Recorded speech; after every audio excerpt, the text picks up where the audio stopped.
Boa tarde, Juninho, Alcides Fonseca Júnior, continuação do depoimento do ex-jogador da Seleção Brasileira para o projeto Futebol, Memória e Patrimônio, Bernardo Buarque, Felipe Santos, Bruna Gotardo, entrevistadores. Agradecer ao Juninho mais uma vez pelo seu deslocamento, por tão gentilmente acolher nosso convite para estar aqui. Parece que foi combinado quando encerramos na primeira parte, parece que terminando aqui o intervalo, segundo tempo desse depoimento, e estávamos falando sobre suas origens, cidade de Olímpia, como começou na sua cidade natal no futebol amador, escola, clube, pouco a pouco, família, tudo aquilo foi se afirmando no futebol, os primeiros testes na cidade de Campinas, na Ponte Preta, depois aquela efervescência do final dos anos 70, que a própria cidade de Campinas é muito influenciada pelo título do Guarani, a rivalidade. Isso. E paralelamente a isso, sua afirmação no futebol profissional. E encerramos com a rememoração dos fatos das suas lembranças da Copa de 1982, que é um dos focos principais da nossa entrevista. E Juninho, foi muito interessante que você encerrou seu depoimento falando do trajeto de ônibus para o jogo contra a equipe da Itália, quando o Brasil foi... É uma das coisas que eu guardo bem pelo fato de que nós, a turma que fica no fundo do ônibus, sabe a turma que fica no fundo? Fundo da classe, fundo do ônibus, aquela turma, uns caras lá. E tinha o samba, tal, que os meninos do Rio de Janeiro têm um domínio do samba muito bacana, o Júnior Edivaldo e tal. E o samba cansou. O samba cansou porque da escolha que, em função da segurança, foi... O trajeto sorteado foi o trajeto acidentalmente o mais comprido de todos. E eu acho que isso, sim, sempre esteve na minha cabeça que é um fator desgastante. Hoje, por exemplo, quando eu trabalho com futebol, eu estou numa delegação que eu vou dar alguma opinião a respeito de distância, eu digo, qualquer coisa mais do que 45 minutos poderá mexer com a pessoa. Mexer na concentração, mexer no foco, mexer nas suas próprias lembranças. O que uma pessoa fica pensando uma hora antes do jogo, pensando nos parentes, no irmão, na mãe, no filho, em tudo isso? Tá? E é uma coisa que hoje eu tenho certeza, porque os clubes tratam de chegar no local do jogo 15 minutos antes, 1 hora e 15 minutos. Por exemplo, jogo no Pacaembu, às 5 horas você chega às 3h45. Só que o trajeto dos clubes aqui em São Paulo, veja, tem batedor, tal, tudo aqui bonitinho, o cara demora 15 minutos. Né? E lá mesmo com o batedor, com toda a segurança, foi muito desgastante. É uma coisa que eu acho que pesou no quesito concentração, foco, que é uma coisa que é muito importante num jogo de altíssimo nível, um jogo decisivo, que nós tínhamos até a vantagem do empate, mas contra uma seleção também muito, muito forte, né? Eu não sei se naquele momento eu falei para vocês, 7 jogadores que tinham jogado em 78 pela Itália, estavam jogando, estavam em campo, estavam na reserva, entraram. Eu acho que isso pesa muito também a favor da Itália. Entendeu? A gente também tem que colocar mérito na Itália. Afinal de contas, não só porque foram campeões, né? Não só porque o Paulo Rossi foi artilheiro, mas porque a Itália, naturalmente, ela é bem competitiva, né? Tem algum outro aspecto dessa Copa? Campo é extra-campo, como você está trazendo? Quer dizer, olha, a contusão do Zico... Se não decidem influenciar... A contusão do Zico no final do jogo da Argentina, estão lembrados? Que teve uma entrada que gerou uma expulsão, qualquer coisa assim. Tá? É muito complexo eu dizer hoje que eu acho que o Zico poderia ter sido melhor aproveitado naquele jogo. Tá? Nós estamos falando numa época que eram 2 substituições, né? Ainda eram 2. Mas o Zico se contundiu muito, o Zico treinou muito pouco. Eu não lembro qual a distância de dias do jogo da Argentina pro jogo do... 3 dias. 3 dias. A Argentina foi contra uma sexta, isso. O da Itália foi numa segunda. Foi numa segunda, que é aquele jornal que nós fizemos, saiu aqui no Brasil no domingo à noite. E eu acho que o Batista não ter ficado no banco por contusão, eu não tenho essa certeza. Mas eu não sei porque o Batista não ficou no banco. Eu fiquei no banco porque o Edinho se contundiu, né, nesse período, nessa semana. Tá? Mas o Batista não ficar no banco, porque o Batista era um recurso interessante que a seleção tinha e usou várias vezes, quando adotava uma posição mais defensiva, que não era a ideia do Tele, que a ideia do Tele era ter um um volume muito grande da parte ofensiva, mas o Batista era categoricamente um ótimo marcador. Tanto é que teve ótimas coisas. E o Batista não ficou no banco. Eu acho que poderia ser uma arma o Batista no banco, tá? Eu imagino, 2-2, apertado como foi o 2-2, um golaço do Falcão, librou, um passou para lá, que eles faziam uma triangulação pelo lado direito ali, muito bonita, muito perfeita. Além de treinamento, era do dom deles, né? O Sócrates, o Zico e o Falcão fazendo aquilo. Então eu imagino que se o Tele tem o Batista no banco, que já era maduro, né? O Batista já também vinha de uma outra Copa do Mundo, tá? E com um desempenho ótimo aqui no Brasil. Nessa época, acho que ele já estava no Grêmio, certo? Eu acho que o Batista poderia entrar. Nesse 1-2 minutos que faz o 2-2, poderia estar em campo e teoricamente ajudaria? Acho que ajudaria. Então, no seu caso, o fato de estar no banco esse jogo mudava um pouco a sua própria adrenalina em relação ao jogo, a expectativa? Nossa Senhora, isso é uma coisa... Vir a entrar em campo, Isso é uma coisa que provoca a gente no aspecto emocional. Pô, eu tô lá, porque eu tinha assim uma condição bem tranquila, né? Eu sabia, evidentemente, que nós tínhamos o Luizinho, o Oscar e o Edinho numa condição acima. Isso é claro, do mesmo jeito que eu me colocava acima de alguns atletas, tinham outros que eram acima, e realmente com vantagens, né? Então, quando possibilitou-se a minha entrada no banco por causa da condição do Edinho, você fica que nem onça na jaula, né? Nossa Senhora, se eu entrar, o que eu tenho que fazer mesmo? Deixa eu lembrar, eu tenho que fazer isso, fazer aquilo, com quem que eu posso entrar? Primeira coisa que eu pensei, bom, se eu entrar do lado direito, que eu podia jogar dos dois lados. Se eu entrar do lado direito, é que o Luizinho está desse lado. Se eu entrar do lado esquerdo, é porque o Oscar está desse lado. Pensei comigo, tomara que seja o Luizinho que saia, porque eu tinha mais contato com o Oscar, que nós fomos muito tempo juntos na Ponte Preta, jogamos junto um período interessante. Mas mexe com a gente demais. Você passa o tempo todo, nossa senhora, nós estamos perto, eu estou no jogo, eu estou no campo. Com 24 anos, acho que 24 anos naquela época, eu não sei se representa uma coisa impactante como hoje, não dá para comparar as idades, né? Mas para minha carreira era um marco super importante. Quer dizer, era mais uma etapa que eu vinha, né? Eu vinha lá de seleções de amadores e tal, sempre jogando, e uma possibilidade de entrar num jogo que marca a história da gente, né? Você joga uma partida numa Copa do Mundo, isso aí está perpetuado, né? De toda forma, para mim foi super interessante. No final do jogo fiz a piadinha lá no ônibus, eu fui agraciado com a camisa do Paulo Rossi, acidentalmente está na minha casa. Se alguém quiser comprar, mas começa a oferecer bastante. Acabou o jogo, aquela troca natural, depois daquele momento, aquela síncope, né? Todo mundo vai lá para baixo. Eu fui no vestiário, os vestiários no próprio, falei, pessoal, eu quero trocar uma camisa. Eu nem vi quem deu a camisa. Alguém passou, pega essa aqui e leva aquela lá, em italiano. Bora que eu abri 20, falei, nem vou mostrar para ninguém, os caras não tacar fogo na camisa. E o Paulo Rossi também era um cara maduro. Esse detalhe é importante. O Paulo Rossi já tinha passado o problema do totocálcio lá, tinha sido punido, já tinha voltado, já tinha aquele... O futebol italiano, o futebol italiano ele é especial, né? Porque lá acontece de tudo. Até 0-0. Um monte de 0-0 acontece lá, os dois times são interessados. Tem umas coisas. Claro, estou falando de brincadeira, não posso provar. E na verdade, a Itália, ela ressurgiu no primeiro jogo contra a Argentina.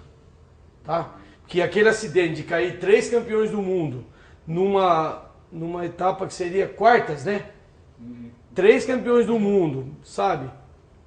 Com competição, com país, com história. O Brasil e a Itália vindo de um terceiro e quarto há 4 anos atrás, entendeu? E a Argentina já com o Maradona, com a Argentina há 8 anos, campeã do mundo anterior, entendeu? Aquilo foi um acidente de tabela, tá? Porque a Argentina não foi bem perdeu o primeiro jogo para a Bélgica, que todo mundo assistiu, tal. E aí caiu os 3 grandes, aí a Itália, quando ganhou da Argentina, dá para perceber que a Itália, opa, peraí, não é tão complexo, que a partir daí faltam 3 partidos para ser campeão do mundo, né? Que a Itália teve dificuldade clara de passar na primeira fase, coisa que o Brasil não teve, apesar do Brasil ter muitos gols a favor, tinha gols contra, né? O Brasil sempre fez gol e só num jogo acho que ele não tomou gol. E no meu entendimento é que é um acidente de percurso que aconteceu, né? O Brasil não venceria aquele jogo, se tivesse um tempo extra, eu acho que o Brasil dificilmente venceria. E o descuido da organização de que, acho que esse regulamento durou só 2 anos, só em 2 Copas, se não me engano, tá? Porque você sair da possibilidade de ter um grupo... Se é eliminatório é outra coisa. Entendeu? Porque eliminatório é o seguinte, vai acabar o jogo e alguém vai pro empate e vai bater pênalti. Tá? Depois até que surgiu aquele gol de ouro, que acho que teve um ano só, numa Copa só. Mas eu acho que o Brasil fez o máximo que podia. Tanto é que é o Falcão que mesmo disse uma vez pra gente, que nós fomos lá na Itália, que ele desceu do pedestal para tomar cerveja com os caras. E o Falcão falou, olha, é uma seleção que não foi campeã, mas é famosa. É famosa internacionalmente. Todo mundo fala, pô, aquela seleção de 82 e tal. E para todos nós era um privilégio fazer parte, né? Sempre, né? Imaginar que você vai conseguir chegar é complexo, né? Você vai ganhar um prêmio, vai, mas que hora que sai a documentação que você vai ganhar um prêmio? Então foi muito bom, foi uma experiência negativa, ruim, no final daquele ano, nós quando passou os gols, esses retrospectivos, nossa, fiquei desesperado, chorando, não. Por quê? Porque, na verdade, a oportunidade da vida são complexas, né?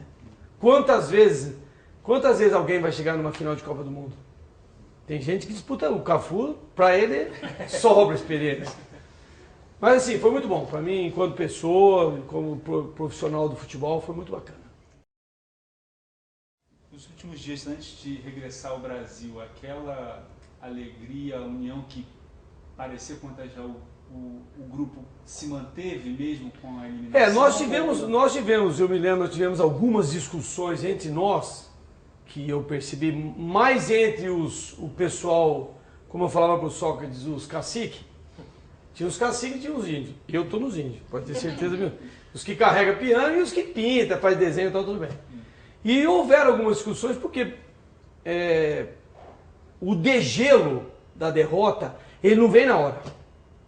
Sabe? Quando a Itália voltou a ganhar, jogou novamente e ganhou da Polônia de 2-0 e depois caminhou para a final, você vai percebendo que nós não perdemos para ninguém. Nós perdemos para alguém, não foi para ninguém. Entendeu? Mesmo assim, houve algumas pequenas discussões entre nós, porque cada um controla o amargor de uma forma, né? Entendeu? Mas assim, todos nós quando temos contato, nós somos muito receptivos de um para o outro, sabe? A turma mais velha, né? Como eu falei, são 4, tem uma turma de 54 e uma turma de 58. Todos assim, depois continuamos jogando, cruzando em jogos. Os brasileiros tiraram muito proveito, que logo em seguida teve uma debandada para a Itália, foi a primeira grande debandada, né? Todos nós tiramos proveito disso. Tá? Eu, por exemplo, jogava na Ponte Preta, tive a possibilidade de ir tanto para o Palmeiras quanto para o Corinthians. Então, de alguma forma, a população entendeu que a gente representava bem o país, é uma coisa diferente de hoje, que os atletas estão fora. Né? Então, o cara ia torcer para nós e estava ali, aquele cara ali é o Juninho, aquele cara é o Sócrates, está perto, está próximo. Acho que isso é um marketing, que é uma seleção próxima, num período em que a política também pesava muito, né? Já tinha uma ideia do que seria democracia, do que poderia ser e tal, entendeu? Então, assim, acho que marcou bem, como o Falcão disse, não fomos campeão de nada. Acho que ficamos em 5º lugar numa ordem aí. E marcou muito, acho que isso é bacana. Para o mundo, né? Para a nossa história é bacana. Você falou principalmente dos jogos da segunda fase. E os jogos da primeira fase, que eram aquela festa toda, que o Brasil ganha sofrido da União Soviética, depois... Eu diria para você o seguinte, para todos nós foi uma surpresa o Tele colocar o Dirceu no primeiro jogo. Tá? Estou dizendo, outros poderão dizer, eu estou dizendo aquilo que eu vivi, não vim aqui contar uma história que me contaram. Né? Para mim foi uma surpresa, que eu imaginava que para o lugar do Cerezo, né, que tinha sido expulso, punido, tal, seria o Paulo Isidoro. Só que no intervalo ele já refez. Tá? Então nós tivemos um acidente de percurso que foi um gol, que o Valdir não tomava, né, não era imaginado que o Valdir, já com uma experiência também, outro dos experientes, né, esse um pouquinho mais velho, acho que o Valdir é de 52, 51 também, um dos mais velhos, o Paulo Isidoro é os mais velhos mesmo, viu? E o Dirceu Borboleta. E o Brasil conseguiu uma virada com 2 gols de talento. O Brasil não ganhou da Rússia pelo conjunto. O Brasil ganhou pelo talento. Apesar que nós tínhamos um conjunto muito bacana. Tá? Isso assim, nos trouxe um alerta e nos trouxe também a confiança de que o Brasil poderia surgir. Não era um grupo difícil, tá? Era um grupo que tinha, por exemplo, Nova Zelândia, que você perder para Nova Zelândia tem que fazer um esforço terrível, né? O Brasil perder para Nova Zelândia tinha um jogador bom, número 5, não lembro, um Mac não sei que lá da vida aí. Mas o país assim, o Brasil assim, O Brasil impôs o jogo, jogou da forma que vinha jogando, como jogava aqui no Brasil, né, com a entrada depois do Isidoro, e o Brasil criou aquele modo de jogar que, para um estudioso do futebol, ele de alguma forma fica estabelecido que tem uma coisa montada. Atacava para a direita de um jeito e atacava com a esquerda de outro. Né? Para estudioso, não sei se a Itália estudou, não sei se alguém estudou, não é complexo estudar aquilo. Tá? Porque a jogada nascia, o Leandro avançava, e o Sócrates encostava, o Falcão encostava, o Zico encostava para fazer um ataque daquela forma e o outro ataque pela esquerda, que geraram vários gols, várias jogadas de perigo. E o Brasil, acho que uma coisa que, assim, que foi, não sei se foi prejudicial, mas o Brasil fez uns gols muito bonitos. Sabe, uns gols assim, o Éder, um gol, não sei lá, o Zico de virada, que os caras eles eram fazedor de gol mesmo. Então para nós não era nenhuma novidade, mas para o mundo era novidade. Um time ter tanto volume, chegou na segunda fase com 10 gols em 3 jogos. Hoje um time passa para a segunda fase com 4 gols. Teve um ano aí que não sei que time passou com 3 empates, pouquíssimos gols. E isso vai contagiando, mas dentro do grupo, eu não lembro que isso nos permitia um relaxamento. Eu lembro que nós continuávamos treinando, nós cumprimos as folgas que tínhamos, foi uma folguinha menor, outra maior, não teve, que eu saiba, não teve muito exagero, debandada. Tinha aquela turma que saía junto, aqueles caras saíam junto. Mas assim, bem controladinho, né? Eu digo, a contusão do Falcão, a contusão do Zico, a não presença do Batista e essa viagem desgastante, para mim são 3 pontos que eu gostaria até de comentar com os meninos da seleção, para saber se eles perceberam isso também. O do Zico é claro. Acho que o Zico deveria ficar para o segundo tempo. Porque, por exemplo, naquele momento você teria um Renato para colocar que estava no banco, que não ia fazer muita diferença, que o Zico ficou um período machucado, e sempre que o Renato jogou, ele deu resposta, mais em amistosos do que em jogos oficiais. Porque não mexia muito no time, era um time que o Tele chegou num ponto que ele não mexia muito no time. Isso deu cancha pro time.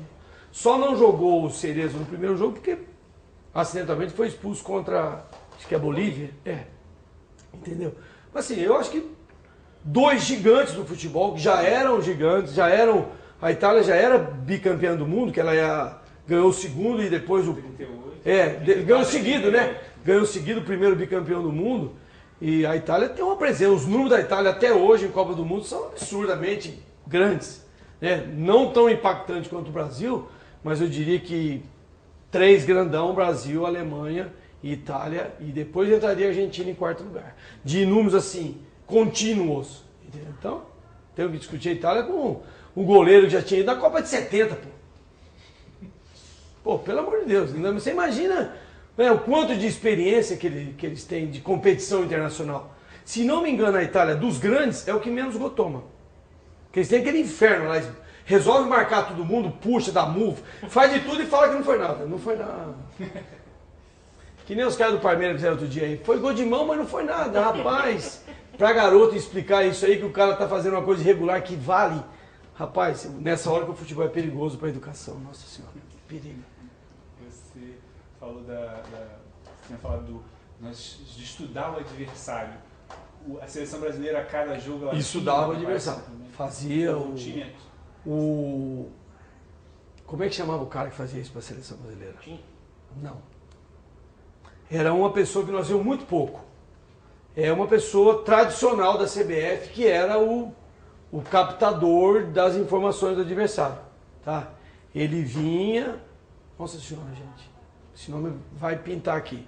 Ele vinha, fechava com o Tim, com o Vavá e o Tele, né? E o professor Valdir de Moraes era o treinador de goleiro. Eles 4 fechavam lá, traçavam aí. Eu digo assim, eu não, apesar de há muito tempo atrás, mas eu não consigo perceber uma falha pesada no que antecedeu o jogo. Sabe, na palestra, que nós estávamos todos na palestra, a palestra na seleção para todos, mesmo que não fiquem todos no banco, né? Hoje em dia fica mais gente no banco, é um pouco mais entendível isso. Mas na palestra foi dito que da importância da Itália enquanto isso que eu disse, enquanto história, enquanto o último Mundial, que tinha 6, 7 jogadores parecidos, nós também tínhamos bastante jogadores. Tá? Que ela não chegou por acaso, que um time não... Passar uma fase de Copa do Mundo não é assim, simples, eu vou passar uma fase... Teve um ano aí que a França, se não me engano, disputou uma 3 partidas, não fez um gol. Acho que foi isso, depois que ela foi campeã. Entendeu? A Argentina, logo depois que teve o negócio, no outro ano. Entendeu? Então é muito difícil o jogo. E lá foi sempre tratado profissionalmente. Ó, tem Antonioni, tem Altobelli, tem Paulo Rossi, tem. Vixe, quem mais? Bruno Conte, né? Eu lembro até que o Falcão sempre falava: o Bruno no meu time joga de outro lado. Na seleção ele joga no outro lado. Entendeu? Então, assim, nós tínhamos a presença do Dirceu e do Falcão, que já eram jogadores do exterior, entendeu? Então as informações eram assim muito pertinentes. Eu não lembro de ter um erro grave para afirmar, ó, isso aqui não foi feito e poderia mexer com o resultado. Não acredito nisso. Que tipo de material que é usado nessa preleção? Não tinha vídeo. Os vídeos eram só os gols. Os gols que antecediam, os gols dos últimos jogos, né? Os gols que o país fez. A Itália tinha feito quantos gols? Eu não, acho que a Itália tinha feito 4 ou 5 gols. Antes do jogo com o Brasil, 4. Que ela classificou porque ela empatou 2 jogos de 1-1, né? Classificou por número de gols feitos. Entendeu? Só que você tem um histórico do... Né? Você pega o histórico da Itália, por exemplo, em eliminatórias. Nossa Senhora, ela passa por cima. Isso aí que aconteceu com a Alemanha outro dia, que está ganhando de tanto e empatar, isso não existe em eliminatória. Tá? Apesar que o Brasil de vez em quando tem uma derrota besta, que nem aquela foi para Bolívia lá, que tá louco, lá não existe. Mas o impacto não existe. O Paulo Rossi é o atacante, né? Não tem como ignorar. O Antonioni é o meia, o Altobelli é o grandão lá que fez o 3º gol. Entendeu? Então as informações que eram passadas para a comissão técnica, elas eram direcionadas para nós, e o expediente de acompanhamento era com um vídeo, ó, o gol, vamos lá, é o momento de ver os gols e tal. Hoje em dia é muito mais... Sim, estabelecido esse modo, o clube chega, à noite ele apresenta o vídeo, já hoje é incluído um vídeo que tem de 20, 30 minutos. Naquela época não era tão grande não. Mas eu digo que a preocupação da comissão técnica foi parecida. Apesar que essa ideia de que ter a vantagem do empate, ela só é perpetuada no último minuto. A hora que o cara apitou e está valendo. Porque até quando vale empate? Né? O empate vale até quando? E quanto que é mais pesado para o time, né, que é uma coisa interessante, o time que precisa ganhar, qual é o expediente que ele usa para... Ele só precisa ganhar. Então, para o que precisa ganhar, é mais interessante do que o tem a vantagem teórica de eu ter 2 resultados. Tá? Mas durante o jogo isso não reflete. Reflete quando falta 15 minutos, peraí, falta 15 minutos. Por isso que eu falei para vocês, a entrada do Batista para fazer uma marcação especial no meia, no não sei o que lá, poderia ter sido interessante. Juninho, o seu sentimento na volta para o Brasil, você tinha sido convocado pela primeira vez em 1980, estava disputando a Copa do Mundo, como é que era a sua relação com o Brasil, a sua sensação em relação à seleção brasileira no retorno? Você acreditava que voltaria, que aquela passagem tinha te credenciado para outras convocações? Você eu acreditava que eu...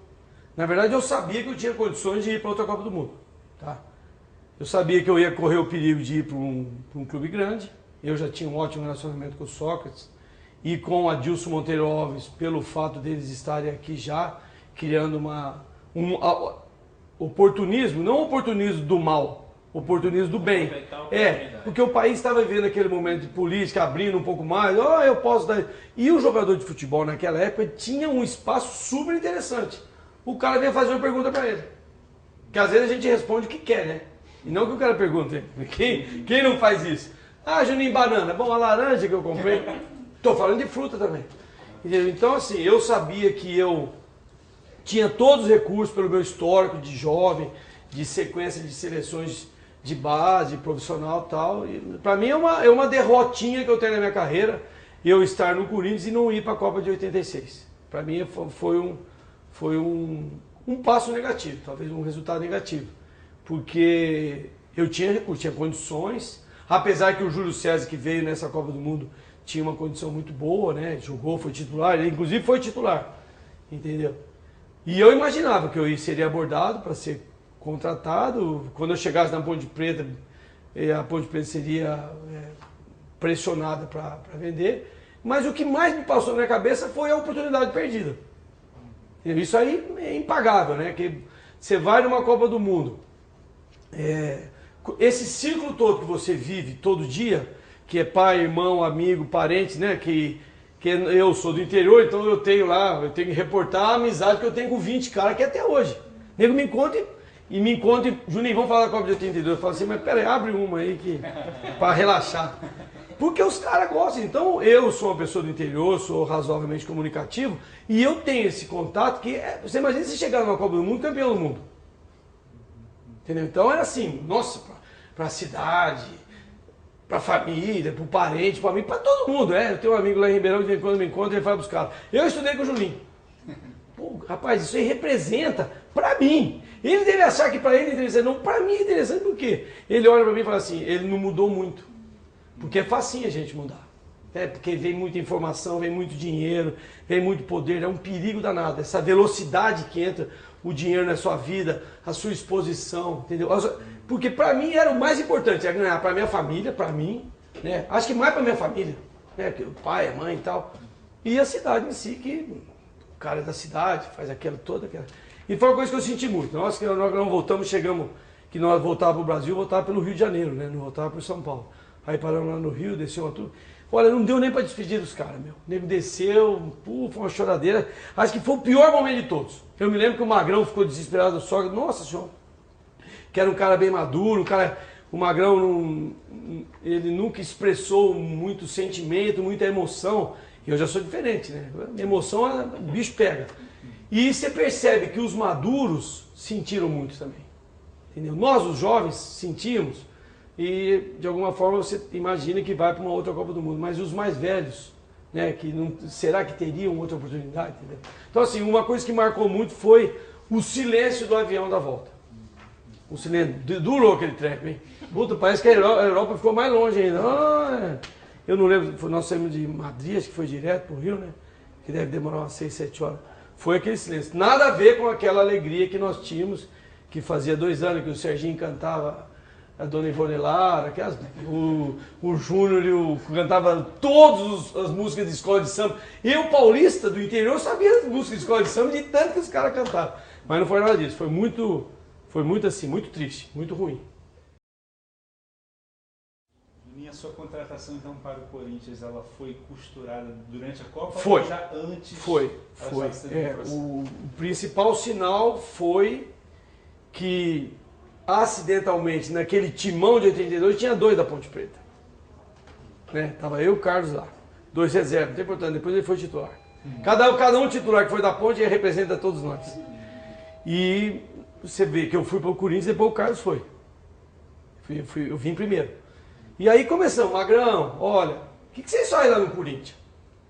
Porque lá na Ponte nós fazemos o seguinte, vai contratar um jogador, vai contratar quem? Indica um de nós e vamos à comissão. Pô, pessoal, esse cara aqui, aquele nego ali conhece, não seria interessante? Entendeu? Então lá na Ponte Preta, isso é bem possível que o Paulozzi diga também, o Carlos pode dizer, o Oscar pode dizer, o Eto, uns 5, 6 que foram em Copa do Mundo, que lá na Ponte Preta nós tínhamos uma participação enquanto alguns procedimentos. Tá? Porque criou-se a democracia e dá a impressão que ela era, por um lado, levada para a baderna, por causa das bebidas, da noitada. E por causa da ação política. Mas a ação, na verdade, ela era uma política esportiva. Por quê?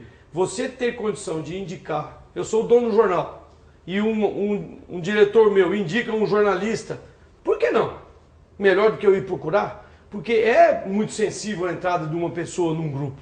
Né? O cara entra, grupo de homens, cerca território, faz xixi, volta em tudo. Pô, aqui é meu território. E o cara chega no clube e ele está amparado por um braço, já para trazer ele para dentro do território. Entendeu? Então isso pesa muito no meio do homem, no mistério homens juntos, né? Pesa muito, porque o cara está chegando, vai tomar o lugar de alguém, nós estamos indicando um para tomar um lugar dos nossos. Vê o perigo que é isso. Que poucos se dizem por aí. Não, mas peraí. Vamos contratar um goleiro. Olha, eu vou indicar o Carlos. Pô, quer dizer que eu estou dizendo pro Solito, eu estou te botando fora. É um perigo danado. Então, tanto é que tem muitas críticas a respeito da democracia. Tá? Isso foi costurado lá, quando eu cheguei em São Paulo, que nós passamos no aeroporto pequenininho. O Adilson foi lá falar um oi para mim, oi, pro Magrão, tal. ó, a ideia está plantada, eu acho que o Magrão e o Adilson deviam se falar por telefone, a ideia está plantada e esse ano mesmo nós vamos tentar. Sabe? Aí criou a possibilidade. Aí quando foram realmente falar comigo, que não existia empresário, era direto, eu falei, ó, mas é o seguinte, eu acho que tem 2 aqui que dá para levar. O Carlos e o Bobrão. Aí foi o Carlos e depois, em seguida, foi o Bobrão. E em seguida foi o Jair Pisserni, que era o que veio, aí abreviou um pedaço, porque ele foi para a Olimpíada, né, de 84. E, então começou a costurar lá, mas costurar mesmo, a coxa com agulhada boa, não era retalho não, era coisa boa. E aí resultou que eu vim para o Corinthians um dia, foi muito interessante também. E aí você chega no início de 83. Isso. E como é que foi a sua inclusão ali dentro daquele ambiente onde os jogadores tinham tanta participação nos destinos do time quando Olha, o diretor e o presidente... Foi na marra. Uma coisa que se adaptou rapidamente? Não foi, foi na marra. Na marra pelo seguinte, eu tinha um status lá. Não era o status que eu entrava aqui. Isso é uma coisa também que o atleta... Entrar no grupo, eu saí de um grupo que eu tinha uma presença, eu tinha uma responsabilidade, eu lembro que estava jogando na ponte, intervalo jogando, eu falava assim, você está morto, dizendo para mim. Mas por que não morto? Você não falou nada, você não reclamou, você não meteu o pé em ninguém, você não fez nada, o que você está fazendo? Os jogadores cobravam, né? Porque a defesa da Ponte Preta sempre foi famosa, de não tomar muito gol e tal. Então você chega aqui no Corinthians e não é você que é famoso. Você faz parte de um grupo de famosos. Tem o Sócrates, tem o Vladimir, o Casagrande, o Zenon, né? Os seus companheiros da posição também contam, entendeu? Então eu demorei muito para me ajustar. Para mim ficou muito grande. Para mim o impacto do Corinthians foi muito grande. Porque, pô, tô falando da Ponte Preta. Hoje no mundo a Ponte Preta deve ter quantos milhões de torcedor? O Corinthians tem uns 35 milhões. Eles são loucos e cada dia vai aumentando mais, ficando mais louco. Tá? E aumentando o número. E foi muito diferente para mim. Eu sofri muito. Porque eu lembro que eu dizia para minha esposa Cláudia, ó, isso aqui não vai dar certo. Porque eu tinha um status lá razoável pra caramba. Eu chegava lá, ô, primeiro a fazer contrato, Juninho. Aí os caras falam, Juninho, não conta pra ninguém quanto você ganha. Não conta, vamos lá, é você. Pede tanto que os caras vão dar. Se não der, você não assina. Então nós tínhamos tudo isso para fazer na Ponte Preta. Um assessorava o outro, sabe? Nós tínhamos uma coisa bonitinha lá, entendeu? E quando eu vim pra cá, era o que tinha aqui.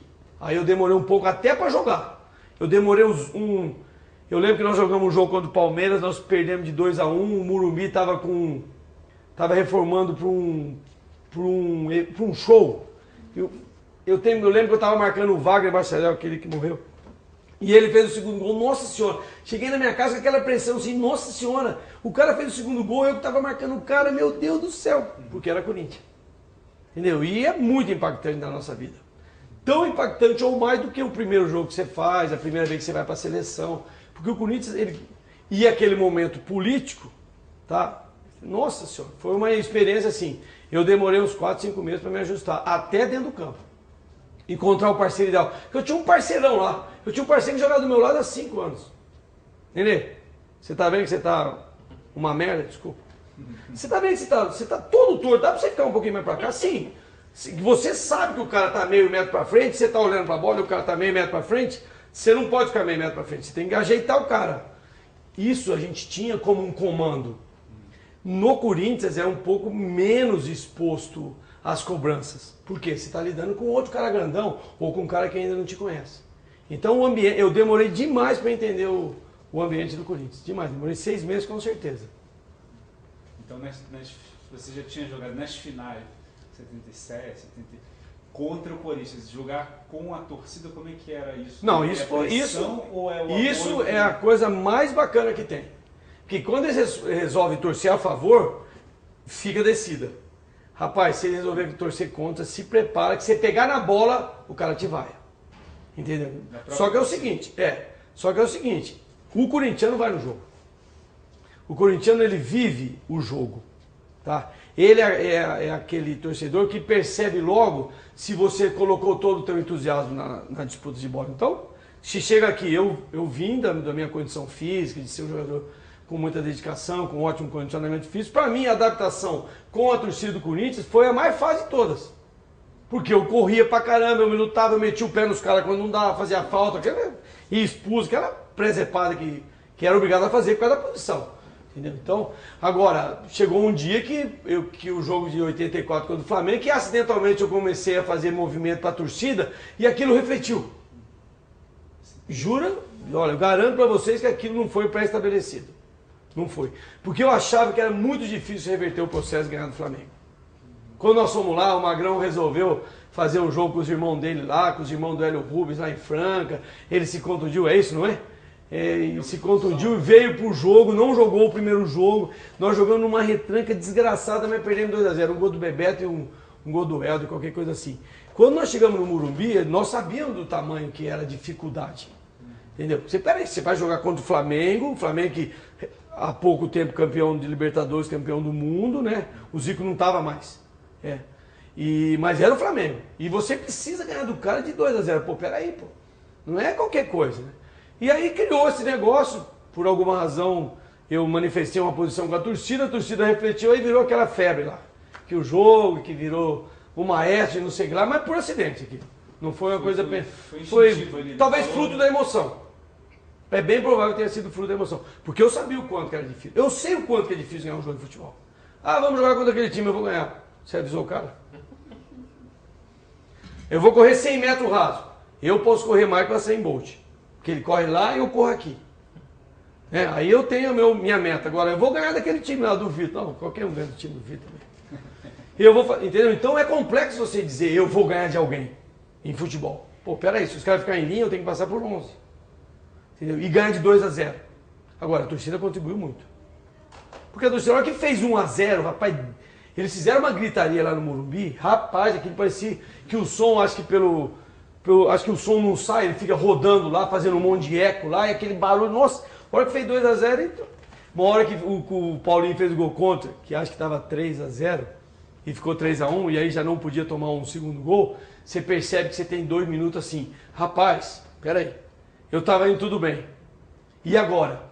Entendeu? Mas é um jogo que marca a minha vida, com certeza. Um jogo muito bacana, porque eu tinha sido campeão em 83, mas em Campeonato Brasileiro, e naquela época o Campeonato Brasileiro classificava 2 times para Libertadores. Nossa Senhora, você ir para a final já era assim, era um impacto muito grande. Nós sabíamos que depois nós tínhamos que enfrentar outras equipes fortes, depois perdemos para o Fluminense e tal, né? Mas assim, foi muito bacana. O jogo anterior que nós ganhamos do Atlético, nós cometemos um erro besta num jogo de campeonato, que o Magrão foi se meter a falar que nós estávamos classificados, perdemos 5-1 pro Náutico, deu uma febre. Os caras ligando pro Valério de Perri lá do hotel, vem que lugar que nós vamos classificar. Rapaz, nós fomos para a repesca, meu Deus, foi um perigo danado. Mas foi um jogo que marcou a minha vida bacana. E nessa época o Corinthians acaba virando um pouco o time da moda, com essa coisa de democracia corintiana, e você acaba até participando um pouco disso, por exemplo, as imagens do Sócrates aparecendo no comício da Praça nós estávamos lá. Com você, como é que foi esse processo de você? A verdade é que eu passei a me interessar pelo que é o Brasil, tá? Porque lembra, eu convivi num período que tinha uma democracia, tinha a ditadura militar. Só que eu não sofri essa retaliação, nada. Porque eu era um desportista razoávelzinho na minha escola, eu já contei para vocês, eu tinha privilégio. O Juninho corre, pula, salta e faz de tudo. Tá? Então eu não senti aquele peso. Mas quando eu cheguei aqui, quando eu vi São Paulo desse tamanho, que já era essa coisa grande, que eu comecei a perceber, peraí, tem um monte de gente muito pior, tem uma condição muito pior, né? O porquê que nós comecei a entender da política. Na verdade eu virei algum entendimento político por causa daquele período. Aí que eu fui entender que em 60 e pouco tinham deportado, tinha não sei, os caras que foram exilados, aí que eu fui entender, que aí nos encontramos com que o presidente Lula, com não sei o que lá, o PT, comecei a entender tudo aquilo, as greves, entendeu? Culturalmente, foi um período muito interessante na minha vida. Não tanto quanto o período agora que eu voltei a estudar. Estudar é chique, muito bacana. Mas, no meu caso, o entendimento pessoal foi muito interessante. Porque nós ficamos assim, nós podemos dizer alguma coisa. E é interessante que o cara já nos conhece. Entendeu? Você imagina e vai lá, naquele palanque tinha uns 10 negros que era um dos caras mais importantes do Brasil. Tá? Da política contra a situação. Esses caras tudo viraram presidente, senador e eram já. E nós, jogadores, o Sócrates foi lá, acho que ele exagerou, que ele disse que não ia embora, botou em risco a confiança e tal. Mas acho que era um momento que tinha, né? Porque foi um movimento exclusivamente paulista e corintiano. Você não viu pipocar isso, pelo menos eu não lembro. Tá? Eu não lembro. O Adilson contou uma coisa interessante para nós, há algum tempo atrás, sobre a pressão que eles tomaram na segunda-feira que eles fizeram a camisa Vote dia 15. Eu não sabia disso. Ele me contou agora num evento que teve aqui para o Juninho. Falei, Adilson, conta uma aí para mim que eu não lembro. Juninho, aquele jogo, tal. Depois do jogo nós fomos lá pro CND, acho que era CND. E lá tinha 2 militares lá que falaram assim, você tá ficando louco, rapaz. Você tá fazendo confusão, você vai arrumar briga. Porque o que me parece que a preocupação era fomentar briga. Você reúne um monte de pessoas num local, e com certeza a polícia de São Paulo não tinha condição de... Rapaz, está controlando quantas pessoas? E se vira uma debandada lá, com certeza era uma preocupação pertinente com relação à segurança. Agora, com relação à posição, foi muito bacana. No dia que eu vi um livro com a minha fotografia, eu falei, nossa senhora. O que os caras vão dizer? O que o Juninho tá fazendo aí no meio? Tá ficando louco. Mas assim, foi uma coisa bacana, que alguns do Corinthians participaram muito, outros não. Né? Todo mundo sabe disso, o Leandro participou, tinha uma turma, tal, mas cada um tem... Eu acho que a divergência que foi que criou um ambiente legal. Ó, tem gente que não concorda com isso que nós estamos fazendo. Né? Muito embora nós tenhamos votado no Leão para ser contratado. Eu votei no Leão para ser contratado sem jogar no Corinthians. Eles ligaram para mim lá em Olímpia, na casa do meu sogro, ó, Juninho, nós estamos querendo contratar o Leão. Eu falei, e aí? Você segura a bucha porque no campo, pô, pelo amor de Deus. No campo, inclusive né, nessas finais de 83, ele jogou bem pra caramba, o Leão. Com aquela meia inventada, aquela febre lá, aquele zebrado lá que ele inventou. Entendeu? Então, eu acho que a divergência de um grupo contra o outro, na verdade, eu acho que subiu. Ele melhorou, colocou uma média melhor nas discussões entre nós, né? Para depois refletir fora. Se essas circunstâncias contribuíram para uma politização ali naquele momento, desde então isso continua sendo uma preocupação sua ou... Não, hoje eu tenho um entendimento mais bacana, né? Mais assim, pertinente, né? Mais politizado, como é das populações que eu conheci aqui no Brasil, o gaúcho. Eu fui trabalhar no Rio Grande do Sul como técnico e eu percebi o tanto que eles têm uma condição especial de política. A política está vivendo da situação, a pontualidade. Só que eles caminham junto com um entendimento político muito bacana. Tá? Então hoje eu tenho, por exemplo, quando tem... Eu assisto debate, eu acho interessante. Assisti um debate lá na minha cidade agora, foi péssimo. Porque você falou isso, rapaz, os caras não conseguiram falar assim, meu amigo, eu vou fazer isso. Se você está achando que eu não vou fazer, o problema é seu. Tá, eu acho que o Brasil, ele ainda engatinha politicamente, porque os debates não são bem disponibilizados, falta alguma coisa, né? Não estamos comparando com nada, não é com os Estados Unidos, com nada. Estamos comparando conosco mesmo. Nós já temos maturidade para saber fazer uma coisa mais bacana, né? E o Brasil está crescendo, e infelizmente tem vários políticos daquela época que ainda estão hoje, tá? Que é uma coisa que é claro que nós temos um mundo novo hoje, nós temos muitos jovens, entendeu? Mulheres, olha que bacana, nós temos uma mulher de presidente. Ribeirão tem uma mulher de prefeito também. Entendeu? Então, hoje o país está avançado, mas em termos do que poderia ser politicamente, disso que eu aprendi a estudar, a ler, porque eu leio editorial, eu vou atrás de coisa para saber. O que os caras estão falando dos candidatos? Entendeu? O julgamento do mensalão é coisa chique pra caramba. Vai consagrar uns 4, 5 negros lá. E o nego vai dizer, aquele ali votou a favor daquele. Tá. Mas foi um momento bacana. O entendimento político para nós, eu julgo que é uma coisa muito, muito importante. Eu fui secretário de esportes sem competência nenhuma em Ribeirão Preto. Eu demorei 6 meses para entender. Você tem entendimento político, financeiro e administrativo. Coisa que para nós parece que é fácil. Você é louco. Dificílimo. E outro aspecto dessa popularização do Corinthians foi a aparição na mídia, por exemplo, a novela Vereda Tropical. Vereda Tropical. Como é que foi? Vereda Tropical foi um acidente. Né? Foi um acidente. Outro dia a Globo falou que Vereda Tropical tinha a ver com o Casagrande, balela. Balela. O Silvio de Abreu enviou um auxiliar dele lá, como chama? Colaborador. Como é que chama aquele cara? Carlos não sei o que lá. Carlos Lombardi, que fez parte de uma... Nós nos concentrávamos aqui em São Paulo no mesmo hotel. E vários artistas, foi lá que nós conhecemos o Cazuza, a musiquinha dele, Bete Balanço, e tocou a música para nós lá, falei, rapaz, esse é o Cazuza. E aquela roupinha que ele estava usando lá, falei, nossa, que bacana. E nós, lá no hotel nós conhecemos as pessoas, estava lá e tal. E nessa oportunidade, que fato que foi importante? Que fato que foi importante que eu me perdi? No contexto da novela? O Carlos Lombardi ficou 2, 3 concentrações conosco. Aí o Magrão, o Adil, fala, o Juninho teve uma contusão, que depois da contusão ele melhorou, que ele não jogava nada, aí passou a jogar um pouquinho mais, aquelas piadinhas. Acho que não é muito piada, mais pra verdade.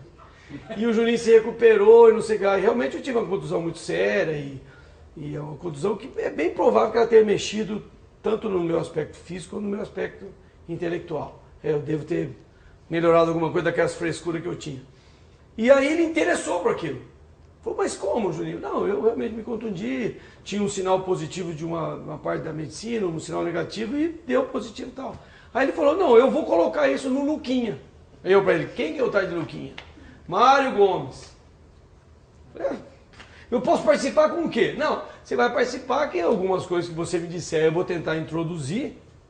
E é bem provável que a gente venha aqui e faça uma gravação e tal. E no final, o Luquinha realmente foi um atleta que teve uma condição. Muito do que eu falei, o Silvio de Abreu colocou na novela. Isso é uma coisa muito bacana. E aí nós fizemos uma participação no Morumbi, uma participação lá na Fazendinha ainda, no campo antigo, não estava tão bacana como é agora.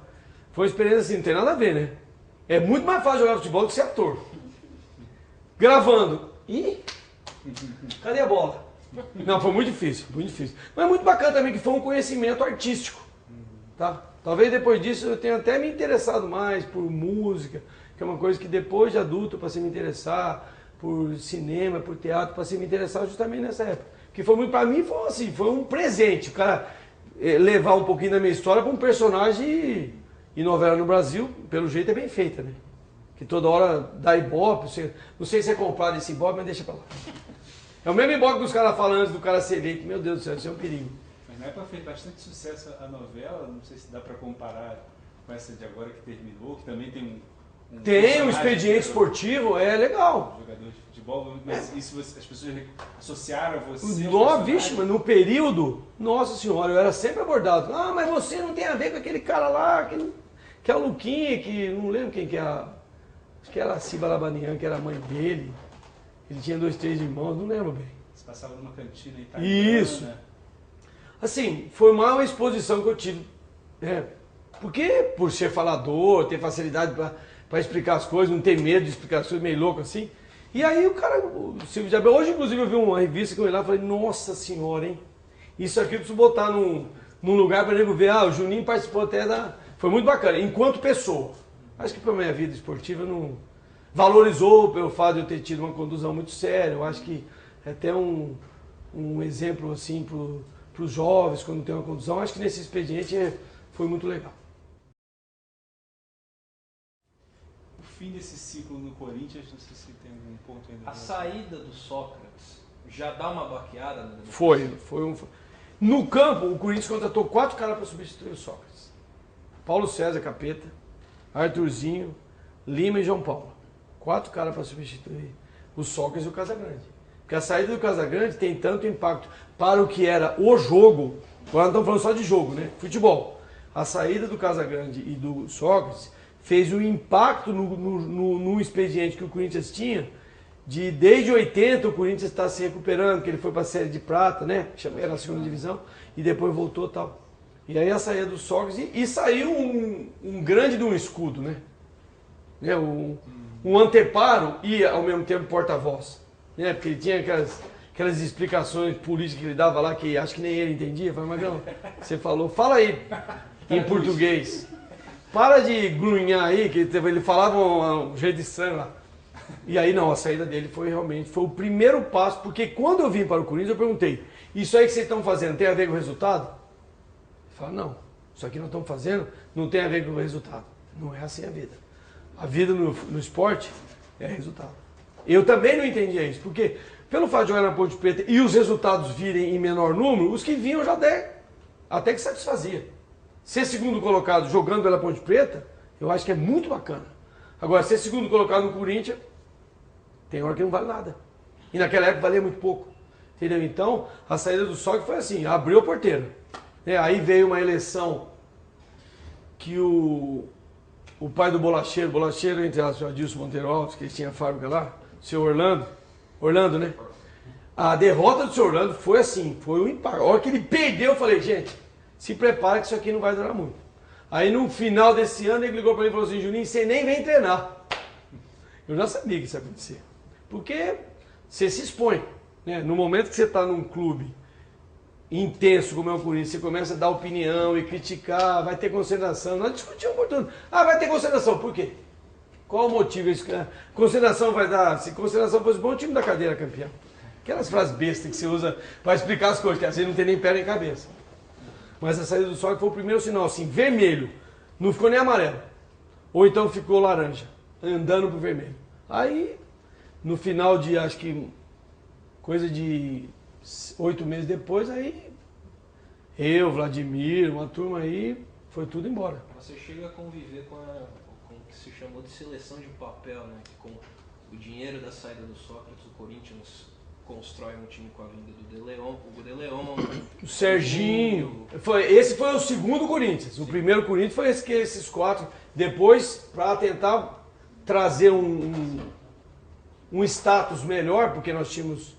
Apesar que o campeonato de 84, que nós perdemos para o Santos no último jogo, nós tivemos uma recuperação muito bacana no período. Jogamos de 10 partidas, que ganhamos 9, 8, qualquer coisa. Uma recuperação que acho que nem estava tabulado. Eu lembro que o Eduardo Amorim falou, nós fizemos uma reunião, gente, acho que não dá mais. Faltava 10 partidas. Ele falou assim, mas pô, nós estamos no Corinthians, dá para ganhar 10 partidas seguidas. Rapaz, que pressão. Você vai ganhando de 1-0, 2-1 apertado, nossa senhora. E aí no último jogo, acho que nós cometemos um erro lá, deixa eu te falar desse jogo que é interessante. Ponte Preta e Corinthians jogando, 15 de Piracicaba e Santos jogando. Tá empatado lá. Nessa época era pro rádio. Tá empatado lá. Se nós perdêssemos para Ponte, nós nem iríamos disputar, que a diferença era 54 a 55, se não me engano. Então, no intervalo do jogo, nós falamos, gente, lá tá empatado. Nós não podemos perder de jeito nenhum.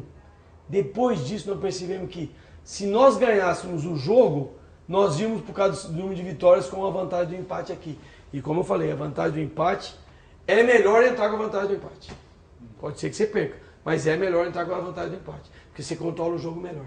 Tá? E aí um jogo dificílimo, o Santos um time maduro também. Né? O Santos tinha entrado com a proposta de brigar se tomasse gol. Aquilo foi uma zebra. O dia que os caras falaram isso na segunda-feira, na terça-feira, nós entramos para bater nos caras, deu um mal-estar, porque durante o jogo eu fui brigar com o Rodolfo Rodrigues. Resolvi brigar com o Rodolfo Rodrigues, que era um uruguaio, tinha uns 6 metros de altura. Assim. Eu falei, pô, discuti lá por causa de subir de cabeça e tal. Goleiro. Só que o que os caras falaram na segunda-feira foi péssimo. Deu a impressão que nós perdemos na força. Foi péssimo. Até hoje nenhum deles se retratou. Mas depois eu dizer, gente, nós estamos fazendo só pose porque nós fomos campeões. Não sei se aquilo foi estabelecido mesmo. Mas assim, foi muito ruim essa derrota. E em seguida, uma coisa que aconteceu, que o Corinthians vai com uma reapresentação e nós discutimos. Uma turma veio num dia, outra turma veio no outro. Nossa senhora, o grupo entrou rachado assim, ó. Não tinha a liderança que tinha. Que se o Magrão tá lá e fala, peraí, vocês não sabem nada, pega a bola e dá pra mim. Que era o que nós fazíamos, pega a bola e dá pro Magrão. No campo, fora do campo ele segura, ele ampara. Aí começou a rachar. O que rachou mesmo de 85, começou a rachar. Na verdade não foi por causa que o De Leon veio. Quando eles entraram no grupo já estava rachado, certeza absoluta. Então estávamos falando sobre o final do ciclo do Isso. Corinthians, já da desintegração do grupo. Como é que se deu a sua passagem, sua ida para a transferência para o Vasco? Aí eu fui para o Juventus. Antes de ir para o Vasco eu vim para o Juventus, que como eu falei, eu fui colocado à disponibilidade, né? Eu não lembro quais eram as leis especificamente, mas tinha que fazer um documento para o cara ficar treinando em casa, alguma coisa assim. Naquela época eu não era obrigado a dar treinamento, que nem hoje você vai afastar um jogador. Perdão, você tem que dar treinamento. Tem uns procedimentos jurídicos aí. Eu fiquei na minha casa. Aí o que aconteceu? Eu tava à venda, tinha aquele negócio, o passe do Juninho estava à venda.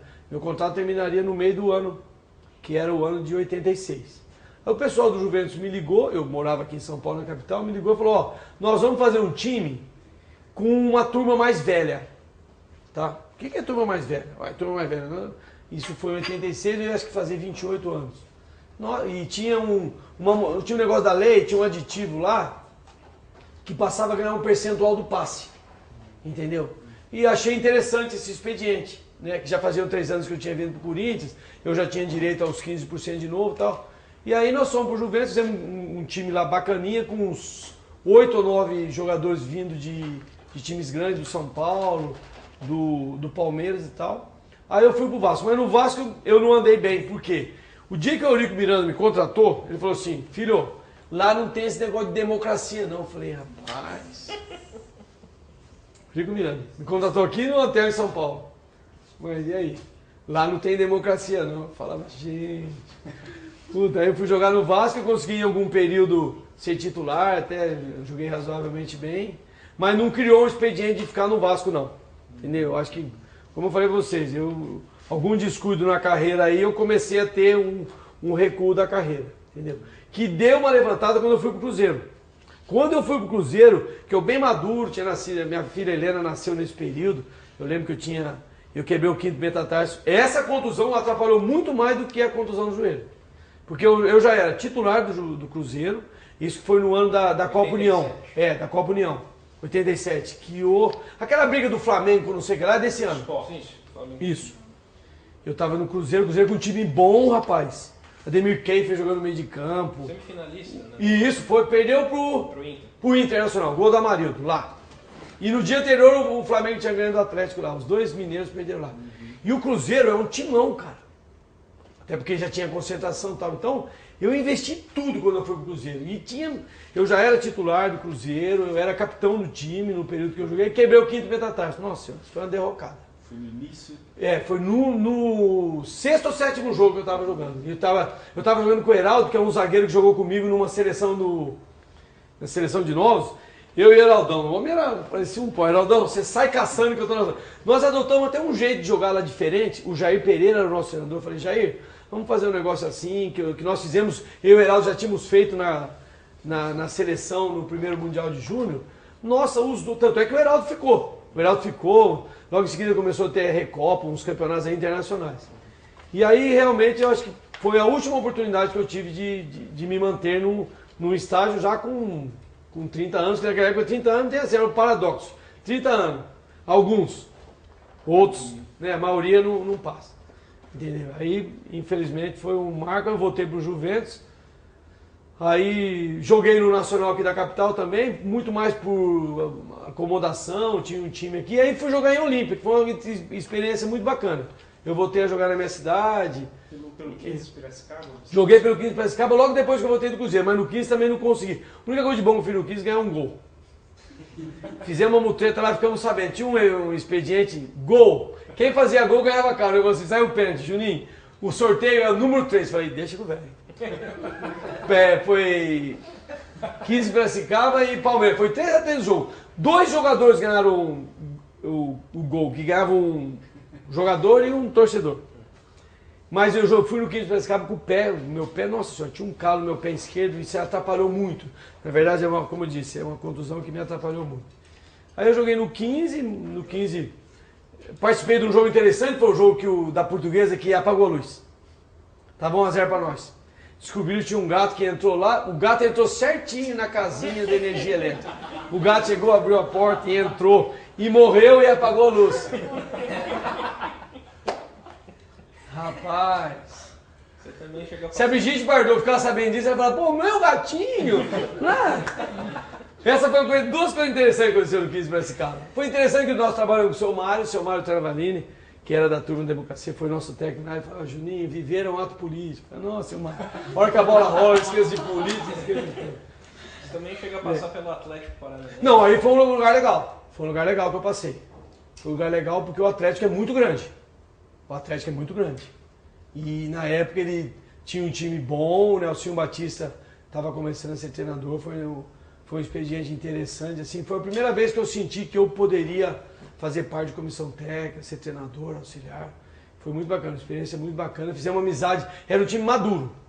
Carlinho, Marola, o Adilson, que é o Adilson Batista, ele era o piá. Tão novinho que ele era, mas jogava bem pra caramba. O Miranda, que era do Guarani, tinha um time bom. Depois alguns garotos de lá foram para times grandes. Foi um campeonato que tinha o pênalti no final do jogo. Ocorreu uma coisa interessante no Atlético Paranaense, foi o seguinte, eles tinham sido campeão com o pênalti.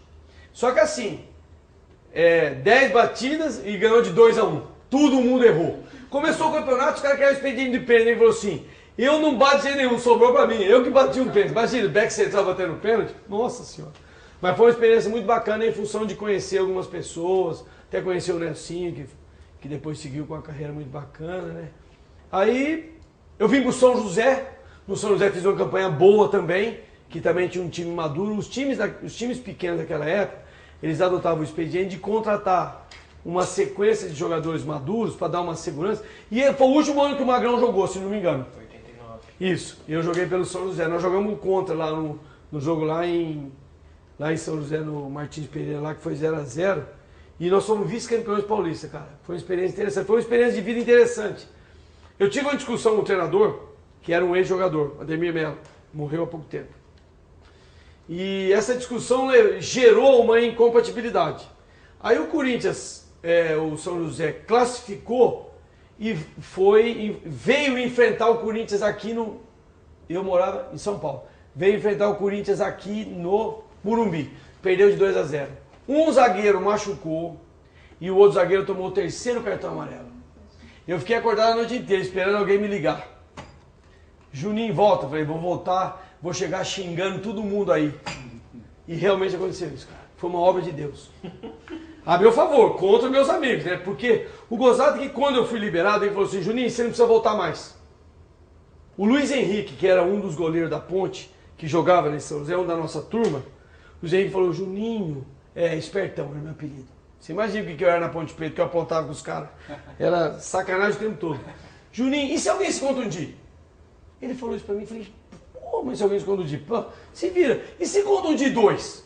Porque a gente tem que ter cuidado quando a gente mexe com o esporte, que o cara de uma hora para outra machuca e demora 2 meses para sarar. E era assim, veio jogar contra o Corinthians, jogou na quinta-feira e no domingo jogava lá em São José. Rapaz, os caras me chamaram.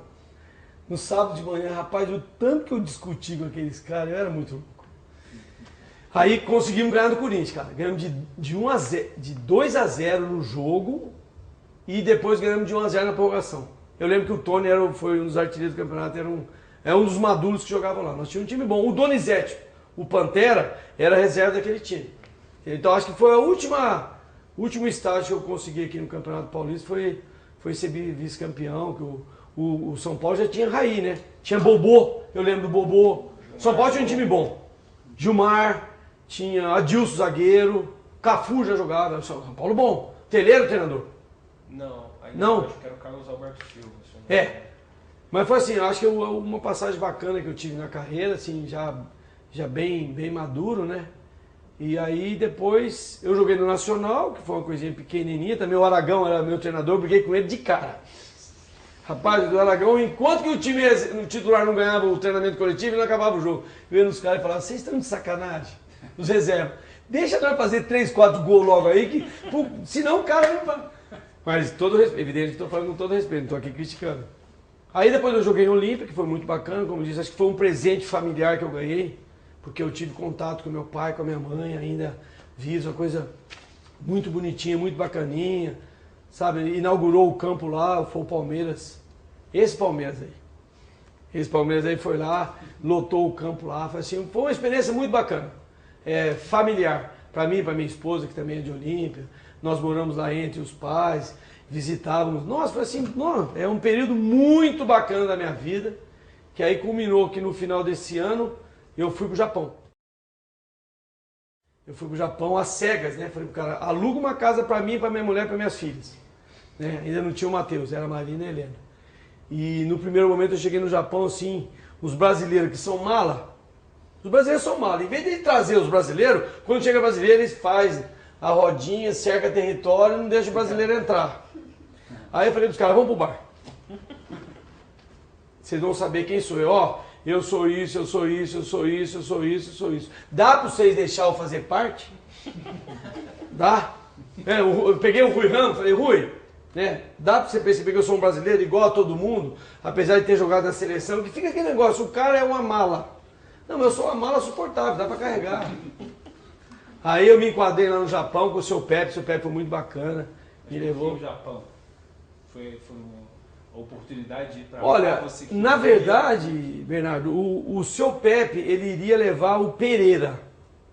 Na verdade, ele ia levar o Davi, que era lá do Santos, formado lá no Santos, é um bom zagueiro. E como o Davi não conseguiria ser liberado, o seu Pepe procurou um cara maduro para levar, porque eu podia jogar 2, podia inscrever 3. Então não tinha como eu fazer parte do contexto sem mexer com um brasileiro. Por quê? O ideal seria que um brasileiro fosse reserva do outro. Só que nós tínhamos o Toninho, que fez um campeonato, o Toninho da Portuguesa, que é uma família de atleta também, ex-atleta. Toninho fez um campeonato maravilhoso, um número de gols lá recorde. O Pérez era um volante de Goiás. E eu de zagueiro. Não tinha como ajustar isso. Tanto é que quando o seu Pepe criou o primeiro sinal que eu seria titular, que eu cheguei lá e falou, Juninho, seu Fonseca, você vai ser reserva. Eu falei, por que não? Reserva não está morto, né? Aí que entra e faz alguma coisa. Só que aí um dia o Pérez foi expulso e o seu Pepe trouxe o Ramos para volante, que era a posição do Pérez, criou um expediente na defesa e eu virei titular. Aí joguei um jogo, o seu Pepe falou, você não vai sair mais. Nossa senhora, o Pérez brigou com ele até hoje, deve brigar com ele até hoje. E aí eu virei titular lá, nós somos campeões lá do campeonato japonês, que foi o último que antecedeu o profissionalismo. O Zico jogava no Sumitomo, não era naquele outro time que ele jogou, que era... Isso, exatamente. Já tinham vários brasileiros lá, alguns que eu conhecia. Pronuncia devagar para a transcrição conseguir captar. E assim essa foi uma experiência muito bacana de vida. Porque minha família assim, isso parece comigo, né? Vamos num lugar, vamos conhecer tudo. Primeira vez que eu fui para a França, eu sozinho, que nós fomos lá, que eu contei aí para vocês, eu sozinho saí do hotel, fui na Torre Eiffel. Eu nem sabia o que era metrô. Só sei que eu mudava de um lado para o outro e voltava no mesmo lugar. Mudava para cá e voltava no mesmo lugar. Eu falei pro cara, meu amigo, com o meu inglês de estudante de terceiro colegial, meu amigo, eu quero ir na Torre Eiffel. Ele falou, filho, aqui tem 5 linhas de trem. Uma em cima da outra, lá embaixo, vai para lá. Aí, e com a minha família nós fizemos isso. Nós fomos no Japão e eu ligava para a Cláudia, nós acordávamos lá 10 horas da manhã, por causa do inverno terrível. O treinamento era 1 hora da tarde. E às 3 horas da tarde nós estávamos liberados. Das 3 às 5 ainda dava para andar pela cidade. Porque às 7 horas da noite, aquela escuridão, que o céu é pertinho. Eu olhava assim, nossa, o céu é mais pertinho que a Olímpia. O céu lá é pertinho. Não sei se é porque o sol roda para o lado errado, aquela festa. E aí, o que nós fazíamos? Cláudia, vamos sair. A Cláudia vinha, porque eu pedi para ficar uma casa perto do metrô, que tinha o metrô do Yomiuri Lando, que é o time que eu jogava. Então, nós fazíamos pelo metrô. Claro que eu roubei uma bicicleta do japonês que estava lá, andava de bicicleta. Não, né? Falou, eu perguntei para os caras, aquele papelzinho branco na bicicleta está parado, o que é? A polícia vai levar. Eu falei, eu sou polícia. Eu perguntava as coisas, porque eu sou brasileiro que pergunta. Cheguei lá no Japão e falei, japonês, Kazu, tem papelzinho branco, tem amarelo, tem azul claro. O branco tá pertinho dos caras, porque a bicicleta não pode ficar estacionada no mesmo lugar por um tempo sem fim. Então o cara botava o papelzinho para, sei lá, bicicleta novinha, eu brasileiro faz coisa. Levei a bicicleta para minha casa. Por ele falou, Juninho, compra a bicicleta. Eu comprei a bicicleta para não pegar mal. Palhaçada, mas fiz mesmo, entendeu? Agora, minha família aproveita muito. Fomos lá visitar Disneylândia, fui de Tóquio, fomos esquiar. Nossa senhora, todos os dias nós íamos passear, eu e a Cláudia, entendeu? Que podia. Aí nós passamos lá o primeiro terremoto, que é bacana pra caramba. Você tem um domínio de terremoto. Brasileiro tem domínio de terremoto. Aí eu cheguei no outro dia e fui contar pros caras, gente, saiu um terremoto, corri pra rua. O cara falou assim, Juninho, é o último lugar que você corre. Tem um lugar lá que você fica debaixo do batente, da tal da porta. Falei, gente, por que vocês não avisam antes? Sou brasileiro, cara. Ah, por que as casas têm lustre? Porque a balançadinha do lustre é o sinal que o terremoto foi terrível. Eu dormia encostado numa parede, que era a parede que eu devia ficar para não cair a casa, tá? Que a casa lá não cai direto, ela deita. Né, por causa das coisas que tem lá dentro. Eu fui ver as construções lá, com gesso, com tela dentro, assim, para ela não cair direto. Aí o que aconteceu? Eu estava dormindo, isso foi 2, 3 horas da manhã, e eu tenho certeza que estava passando um trem do lado da minha cama. Quando eu acordei, eu falei, Cláudia, tem um trem aí? Não. Então, levanta que é terremoto. Rapaz, fomos lá pegando a Marina e a Helena, que eram menores, eu peguei e fui pra rua. Aí no outro dia que eu contei pros caras, ele falou, Juninho, tem um lugar certo para ficar lá. Você acha que eu sabia o lugar certo para ficar? Mas isso faz parte de uma experiência interessante. Você está num lugar, para quem você vai recorrer? Vou correr para onde? Recorrer e correr. Para onde que eu vou? Então, aí que depois os caras... Aí os caras pegaram assim, não, esse brasileiro aí me chamava de Gaidinho, que é o estrangeiro. Eu falava pros caras, Bornai, cuidado com o estrangeiro, porque que era eu mesmo. Aí os caras me deram uma aula lá, que isso que é interessante. Eu ganhei uma aula cultural, ó, isso é assim, aquilo é assado, a buzina toca, não sei o que lá, o metrô, a tempurá, que é a flor que vai virar, acabou o inverno, outro dia apareceu uma flor, eu falei, onde ela estava? Onde que estava aquela flor numa árvore seca? Não tinha nada na árvore, assim, no outro dia, pá, ela surgiu, eu falei, rapaz, por causa da diferença do inverno. Né? Então, assim, culturalmente eu tive 7 meses como se fosse uma despedida de... E realmente foi. Foi uma despedida de jogar futebol. E joguei muito bem. Um pedaço do livro que eu vou escrever, uma folha, né? Uma das folhas iniciais, eu vou contar a historinha de uma confusão que eu arrumei lá no Japão. Posso contar?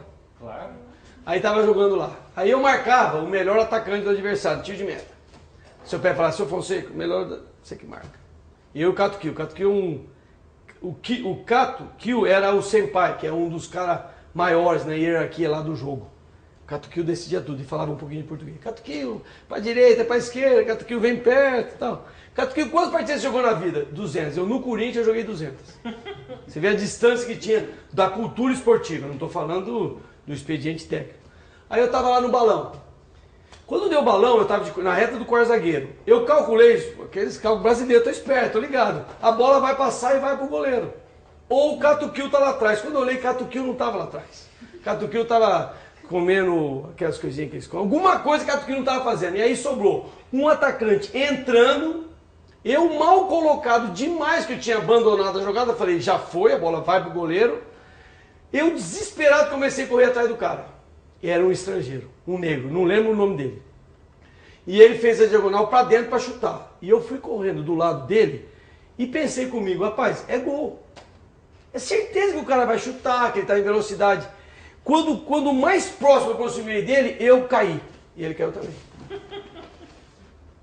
O juiz, sabe que você cai daquela olhadinha pro bandeirinha? Ele ficou parado. Falei, bom sinal. Você dá uma olhadinha pro juiz. Ele não tá assim. Se ele tá assim... Dançou. Nada, seguiu.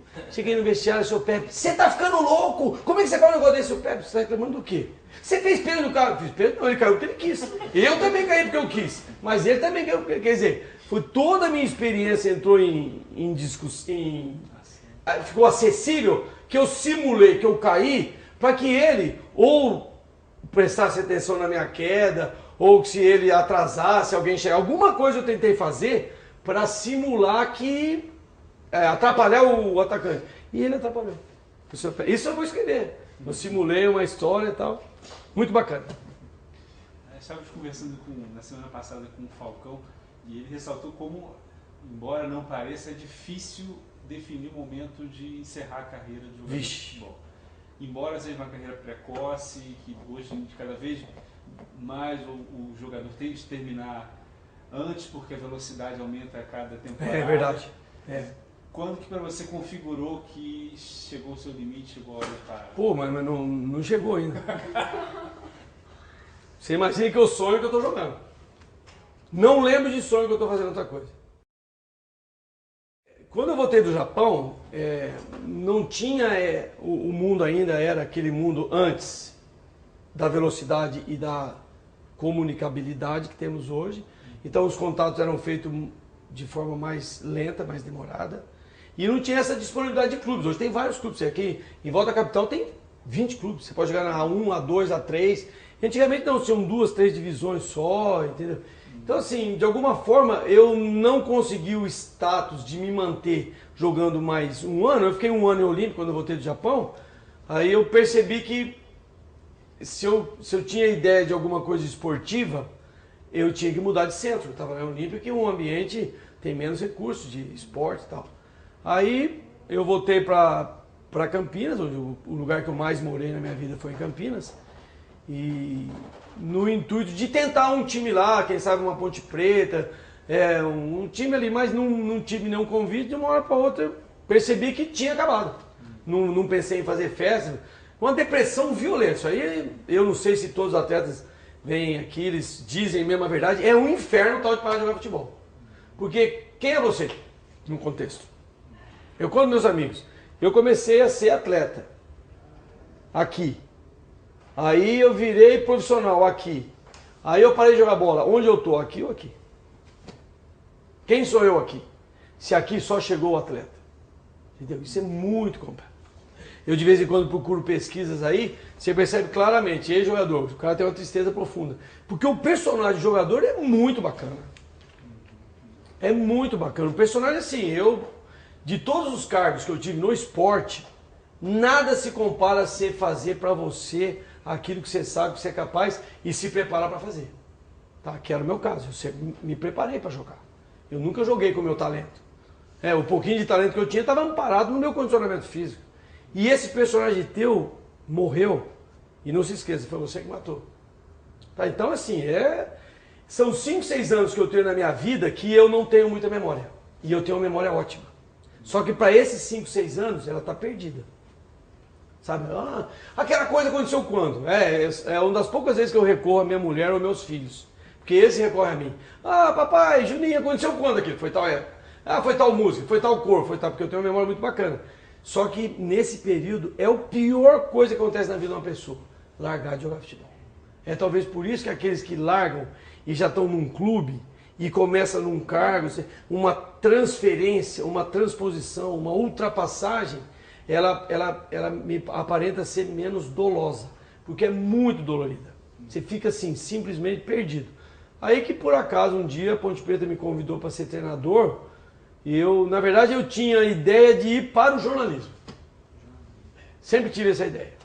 Tá? Para o jornalismo, porque é uma coisa que eu acho que parece comigo. Mas jornalismo esportivo ou atividade de jornalista? Não, atividade de jornalista. Tá? Talvez poderia ser até para o esporte, mas eu acho interessante o perguntar para as pessoas. Fazer uma pergunta. Zé Dirceu, vem cá. Fazer uma pergunta, mas responde, olhando para mim. Vamos falar para a população. Entendeu? Eu acho que é interessante isso.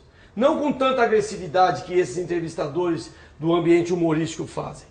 Tá? Não é uma crítica, é minha opinião.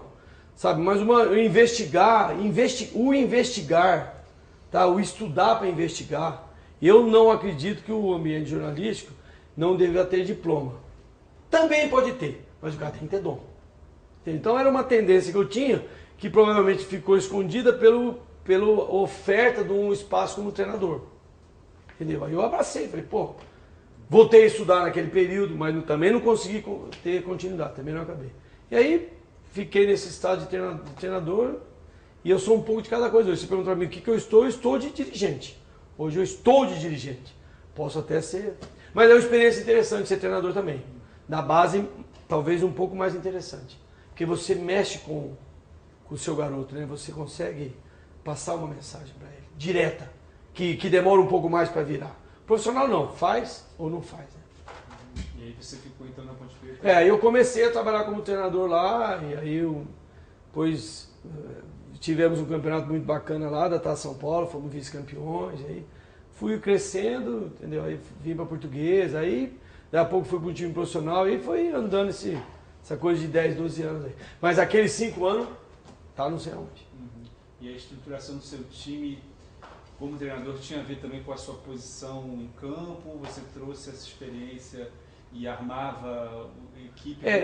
No meu período de atleta, eu compartilhava muito com os treinadores aquilo que eu achava. Para o expediente defensivo. Tá? Porque jogar na defesa aparenta ser mais fácil. Vai lá jogar para você ver se é fácil. Vai lá marcar o Romário, marcar o Ronaldinho, vai lá. Aquele gol que o Ronaldinho fez contra o Santos lá. Vai lá tampar. Entendeu? Então, tudo que eu faço como treinador, provavelmente tem a ver com o início da minha formação esportiva. provavelmente tem com a turma da Ponte Preta. Que, aquela turma de 77, quantos estiveram como treinador? Quase todos. Carlos, Jair, Oscar, Polozzi e Odilei. Só o Odilei que não. Vanderlei e Marco Aurélio de cá. Só o de cá que foi supervisor. Lúcio não, Rui Rei não, Tuta foi, Parraga foi, eu fui, o Rafael Camarote que era reserva. Então, aquele time tinha vários pequenos treinadores. Né? E a participação dos atletas daquela época era mais clara. O treinador compartilhava, que os jogadores eram mais maduros. Então, o que eu acho que eu sou como treinador deve ter nascido na época que eu virei jogador na Ponte Preta. Hoje, sua relação com o futebol é uma relação de distância, de acompanhamento contínuo, ou são as relações que ficaram da sua experiência? Eu gosto muito quando eu encontro com os ex-amigos, ex-atletas, né? A gente curte muito, lembra das histórias, do momento bom. O melhor personagem, jogador. Depois de pai, talvez, né? Jogador. Esse personagem é impactante.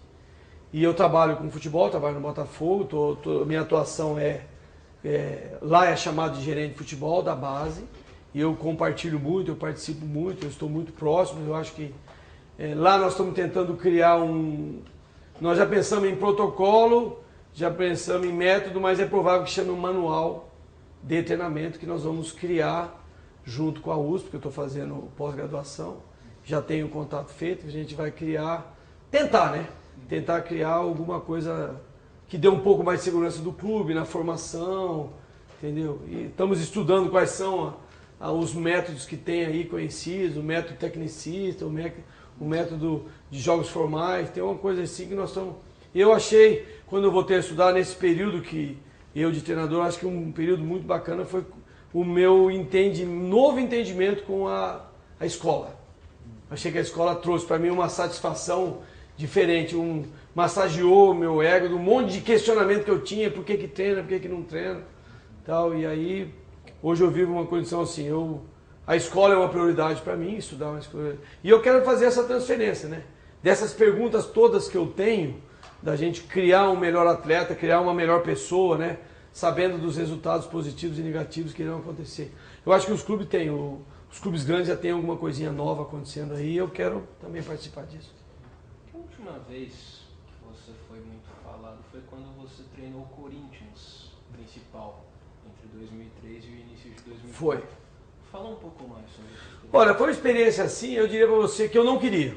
E o pessoal do Corinthians já sabe, o Andrés já era um dos dirigentes lá, lembra? O Andrés, o Fran eram dirigentes.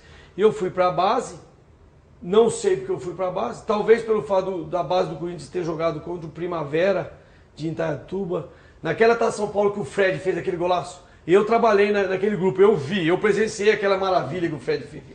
Que é histórico. Eu tenho o prazer de contar dos outros. Eu vi aquele moleque fazer aquilo. E eu trabalhei no Primavera e nós fizemos um amistoso contra a base do Corinthians. Tá? E, por alguma razão, chegou essa informação até o Corinthians. Eu cheguei lá no Corinthians, eu lembro bem, era do Alib. Ô, Juninho, tal, muito prazer, tal. Ô, Revelo, tal. Falei, presidente, eu quero ser técnico até com 10 anos, da base. Mas como 10 anos? Eu quero trabalhar num clube que eu tenha identificação. Porque não adianta, eu imagino que... Não adianta você ficar trocando, pulando de galho em galho, o clube e o profissional para a base. Estou falando da base. Aí chegou a oportunidade de trabalhar no profissional, que o Geninho saiu, o Júnior veio, não gostou. Aí me indicaram para tomar conta no período. Eu falei, eu não quero ir, por quê? Porque eu vou cair. Passado 3, 4, o impacto inicial, que naturalmente, normalmente vem uma vitória no chamado, esse treinador que fica por um período, tampão aí, será? Interino.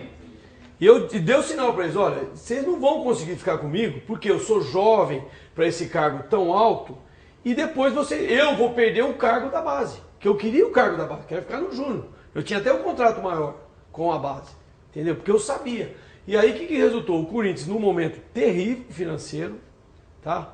Eu estava com a turma do professor Carlos Alberto Parreira. Ficaram comigo, o Moraci, o professor Jairo Leal, sempre me ajudaram muito. O Corinthians tinha um status já, esse status de ter todas as informações. O Corinthians tinha um status lá que o Parreira, creio, deve ter pesado muito para que o Corinthians tenha tido esse crescimento. Foi um crescimento que o Corinthians teve que não refletiu direto no campo, apesar que foi campeão de uma Copa do Brasil e de um Paulista, né? Foi nesse período. Mas quando eu cheguei no profissional, que eu fiquei de férias durante 15 dias, eu lembro que eu tive um problema na vista e fiz uma operação, eu tinha certeza que eu não ia durar mais que 2 meses. Né? Contratação não era do porte, nós contratamos, por exemplo, um jogador da Ponte Preta, o Adrianinho, que eu fui treinador dele, dentro de leite. Ele não era treinador, ele não era titular lá. Você vai trazer um menino que não está titular num time para jogar no Corinthians. Entendeu? Então o Corinthians tinha uma dificuldade financeira que refletiu no campo. Tranquilamente. No último jogo que eu trabalhei, se vocês. Talvez você lembre. Você parece ter uma memória muito boa, muito especial para. Rapaz, se você olhar e falar assim, Corinthians e São Paulo, quem do Corinthians joga no São Paulo? Que é uma coisa que eu faço. Eu vou assistir um jogo, eu falo, ali tem um time X, ali o Y. Quem do Y joga lá? Se tiver mais que joga aqui, um dos times é muito melhor que o outro. Tem 3 jogadores que jogam naquele time lá, quer dizer que lá tem 8 melhor que esse aqui. Rapaz, o São Paulo tinha um monte de nego bom e vários que a gente queria ter contratado. Né? São Paulo tinha esse menino que joga aí no Corinthians, agora o meia, grandão. Danilo estava indicado para nós. O ponta direita lá que brigou com o argentino, que foi na Copa do Mundo. Grafite. Entendeu? E vários outros jogadores, que o Goiás tinha feito um campeonato bom, uma recuperação de campeonato bom, e nós indicamos, eu e o professor Jairo Leal, entendeu? E aí tentamos evitar a contratação de alguns veteranos, porque o Corinthians gostava do Rincon, nós já tentamos evitar isso aí. Né? Não conseguimos, e o Corinthians não contratou um time, um grupo de atletas suficiente para suportar a pressão que nós tínhamos Copa do Brasil, tínhamos o Campeonato Paulista com 6, 7 jogos, só um Campeonato Paulista perigosíssimo, tanto é que o Corinthians ficou até no último jogo brigando para não cair numa divisão paulista. Eu já tinha certeza que não ia dar certo, não com pessimismo. Eu tentei fazer o melhor trabalho possível, mas eu sabia que era uma coisa estéril, com certeza. Em relação com a imprensa, sendo técnico de um clube tão grande como o Corinthians? Não, é pesado. A relação com a imprensa é pesada. Porque os seus companheiros... Eu tinha vários entrevistadores que me conheciam de jovem, cara. Entendeu? É uma época que, não agora, que tem muito mais jovem trabalhando no jornalismo. Antigamente ainda tinha isso. Antigamente, eu dizendo, 10 anos atrás. Era uma turma de pessoas que tinham mais ou menos a minha idade. Entendo, eu encontro com os caras hoje e falo, opa, você é tal pessoa. Inclusive, eles me atendem muito bem. Só que a exposição ainda não tinha, o clube ainda não tinha essa maturidade que hoje tem. Peraí, é uma entrevista por semana. Tá? Hoje o técnico está mais protegido, porque o jornalista ele tem que fazer uma pergunta besta. Ele não vai fazer pergunta redondinha para o cara responder banana, não, responder suco de fruta, salada de fruta, seja o que Deus quiser. Mas o treinador naquela época não era tão protegido, e eu acho certo o clube proteger hoje o treinador. Né? Porque a missão do jornalista é descobrir o que ninguém viu. Ou que verá. Entendeu? Então, eu me senti muito desprotegido, mas era o momento que o futebol tinha, esse momento. Hoje, acho que o Corinthians tem 3 assessores de imprensa, que ampara, que hoje tem, o cara vai te perguntar tal coisa. Eu achei interessante a primeira vez que um dos meninos que trabalha na comunicação me falou, Juninho, eles vão te perguntar, eu lembro que o Rivelino criticou uma coisa que eu fiz no jogo da Paraíba. Criticou aqui, porque ele não foi de avião, porque ele não gostava de avião, ficou aqui. Eu encontrei com ele e falei, você reclamou de mim na televisão. Mas como? O cara lá me falou que você reclamou de mim. Entendeu? Então hoje o técnico, ele é um deus até virar humano. Ele chega no clube, ele é Deus. Aí o cara fala, não, mas peraí, ele é humano. A hora que ele vira humano, tá fácil de ser mandado embora. E não pode mais, né? Hoje a gente vê que a durabilidade, a manutenção do treinador vai te facilitar errar menos. Né? Você vê que hoje nós temos um time grande que caiu para a segunda divisão do Campeonato Brasileiro.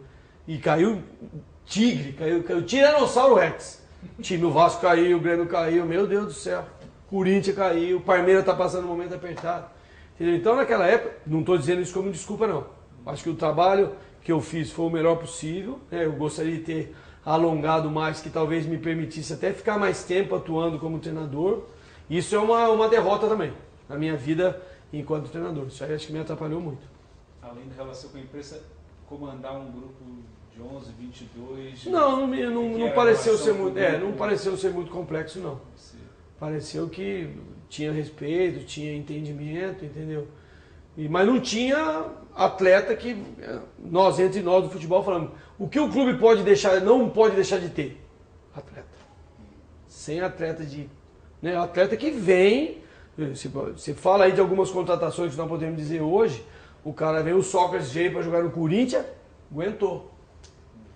Né? O Raí veio para jogar no São Paulo, aguentou. Entendeu? Então, esses detalhes da contratação, eu acho que a contratação para a comissão técnica é uma coisa muito, muito, muito complexa. Talvez o maior problema que tenha são as contratações. Porque às vezes você pede X e o cara te oferece um X muito abaixo. Né? E você não está falando só necessariamente do jogador. Estou falando do homem. O homem vai aguentar, ele é reserva de um time X. Lá no estado menor. Ele é reserva do time X, ele vai jogar aqui. É difícil pra caramba. É muito difícil. Hoje, mais difícil que antigamente. Porque hoje tem mais como você descobrir onde está o jogador. Como o Corinthians descobriu esse goleiro aí? Esse goleiro que ajudou o Corinthians a ser campeão da Libertadores. Pra caramba. Como é que ele descobriu? E tirou o único garoto que era formado aqui na base, que foi meu goleiro, inclusive, o Júlio. Entendeu? Então, hoje, nos times grandes, eles estão sabendo cuidar mais do que é um treinador. Como o Curitiba fez com o Marcelo. Ficou um tempão. E agora foi pro Vasco, já não deu certo. Por quê? É só resultado. Tá? Então, o que eu gostaria de ter feito no Corinthians? Ter feito um trabalho bom, mesmo com resultado ruim. Eu não tive tempo. Eu mostrei um trabalho que não influenciou o resultado, ou não direcionou o resultado, e eu fiquei só com a impressão que o trabalho e o resultado foi ruim. Isso para quem é treinador é péssimo, você perde a continuidade. Aí eu fiquei 6, 7 meses sem trabalhar, aí é outro inferno que cria na tua vida. Você fica desempregado e não se emprega rapidamente. Rapaz, perigoso, hein? Aí você continuou como técnico depois. Eu trabalhei em mais 2 clubes. Eu trabalhei no Caxias do Sul, que foi um lugar bacana que eu conheci, uma cidade interessante, um público interessante, aquilo que eu falei da política. Só que eu saí do Caxias por problemas pessoais, que a Cláudia ela criou uma possibilidade de mudar de agência, mudando de cidade. Criou um expediente no banco, naquela época era a nossa Caixa, que podia fazer uma permuta direta. Ó, se você for para Ribeirão e alguém vier para cá, nós aceitamos. Ela chegou em Caxias e falou, Juninho, vou mudar. Falei, mas eu estou no contexto? Eu estou indo? Não, você está indo também. Aí eu saí do Caxias, depois eu trabalhei no Noroeste. Aí praticamente não tive muito convite. Recebi um convite para ser secretário de esportes lá. Achei que era um novo ganho cultural, um novo entendimento da política, uma coisa que eu criei um gosto um pouco maior disso nesse período. E aí, praticamente estou trabalhando sempre que trabalho com futebol, trabalho na parte administrativa. Ainda não está no lugar que eu gostaria. Eu gostaria de estar bem próximo da comissão. Tipo um auxiliar permanente, alguma coisa assim, que eu tô lançando ideia lá no Botafogo, talvez mais à frente eu consiga, porque até agosto do ano que vem eu não posso trabalhar, porque o trabalho da base, no campo, ele é executado aos sábados. E eu estou fazendo pós-graduação até agosto do ano que vem, eu não posso me comprometer, que não tem como você ser treinador a semana inteira e não ir no jogo, é impensável isso. Juninho, como essa série para o uso do futebol, ela tem por foco a experiência dos jogadores que viveram em Copas do Mundo, a gente costuma encerrar perguntando o feeling, a intuição, as suas expectativas em relação à Copa de 2014, daqui a menos de 2 anos, vai ser realizada no Brasil, do ponto de vista da organização, do fato do Brasil ser país sede, mas também do seu sentimento em relação à seleção, a equipe que vai jogar e que vai disputar esse torneio. Com relação à infraestrutura, eu acho que o Brasil, como sempre, demorou. No dia lá que que estava todo mundo lá, o presidente da República, o governador do Rio de Janeiro, o governador de Brasília, um bacana que tem lá, que de vez em quando aparece na televisão fazendo coisa lá, que esse cara estava tudo lá. Demoraram muito para começar. 2007, demoraram muito para começar. Por quê? Que nós corremos o perigo do jeitinho brasileiro, que é a dica do Gerson, não cabe mais, não combina mais. Então eu tenho a preocupação da estrutura, da infraestrutura. Acho que nós vamos cometer alguns erros ali, 2 ou 3 campos, aquele cara, peraí, deixa eu virar, o cara rola a bola, peraí, deixa eu marcar a área, peraí. Tá? Evidentemente que o brasileiro vai se ajustar. Estou dizendo isso tecnicamente, não se ajustar. Estou dizendo isso positivamente. Deixar claro que eu estou dizendo positivo. Eu acho que no campo tem condições de fazer uma coisa boa. Tem condições de fazer coisa boa. Nós temos sinais positivos aí, muito claros, de jogadores muito experientes, jogadores maduros, mesmo jovens, né? Neymar tem uma condição boa, o Fred, o Lucas, o Oscar, o garoto que é do Fluminense, lá, o defensor Thiago, não sei o que lá, é bom, sabe? Eu acho que o Brasil tem elemento para fazer uma Copa do Mundo, tem. Vão viver uma pressão que eu acho que deveria ser bem administrada. Essa pressão que eles vão sofrer, que nós estamos fazendo, que nós já estamos fazendo, eles conseguir aliviar, disputar a Copa das competições assim, bem próximo do que quer e não mal feito como o Dunga fez. Ele fez um time que ele não sabia que aquele time mesmo não daria para... Porque o não disputar as eliminatórias é um fato que eu acho que pesa, que a eliminatória te cobra, né? As eliminatórias que todo ano tem um pequenininho em algum lugar, o Paraguai todo ano estava classificando antes de todo mundo, aí ficava Brasil, Argentina, Uruguai e mais um outro competindo, só que isso trazia para cima a qualidade do jogador e do treinador da comissão. O Filipão fez uma coisa interessante lá, quando ele resolveu, depois de uma derrota, não sei o que lá, ele deu uma mexida lá. Eu acho que o Brasil tem condições, eu só estou dizendo que a comissão, que é uma comissão experiente, a CBF é uma entidade muito experiente em Copa do Mundo, ela tem todo o know-how de informação, os caras vão antes, o Américo Faria vai antes, descobre, faz tudo direitinho, tudo bonitinho, acho que é facilitado para os grandes países, né, as escolhas, e o Brasil vai estar aqui, mas vai ter uma pressão muito grande. Eu me preocupo com essa pressão que não estará visível. É uma pressão que estará assim, estou no Brasil, vou assistir Brasil e não sei o que lá, um pangaré, e 20 minutos no tempo, está 0-0. Tá? Acho que o brasileiro talvez saiba que o brasileiro hoje domina muito bem o futebol, sabe que a maioria dos gols sai no final. Tem tudo escrito. Se você entrar no site da FIFA, você sabe, os gols saem no fim do jogo, tá? O futebol ele é muito imprevisível depois que tem matemática. Tá? Acho que o Brasil tem todas as condições, tá? De disputar, bem disputado e vamos dizer, ficar entre os 4. No momento que escapar, nós estamos aí repetidamente ficando em 5º lugar, né? Quase. Eu acho que o Brasil... Está na hora dele voltar. Fazem 2 Copas do Mundo que nós não ficamos entre os 4, né? Ou 3. 2006, 2010, 2. Eu acho que está na hora do Brasil mostrar ao pessoal, eu estou aqui de novo. Né? Mesmo que seja no Brasil, repetir, uma coisa muito bacana. Mas eu acho que o Brasil é um candidato para os 4, sim. Acho que dá para fazer um bom campeonato. E estamos lá, estarei lá. Estarei assistindo. Ou na televisão ou no bar. Em alto estilo, chegamos ao final do depoimento de Alcides Fonseca Júnior, no seu 2º dia de depoimento. A Fundação Getúlio Vargas e o Museu do Futebol agradecem imensamente, Juninho, pela sua disposição em conversar conosco, em contar, rememorar e nos divertir também. Também. Eu também me diverti muito. Muito obrigado. E aqueles que estão vendo, valeu.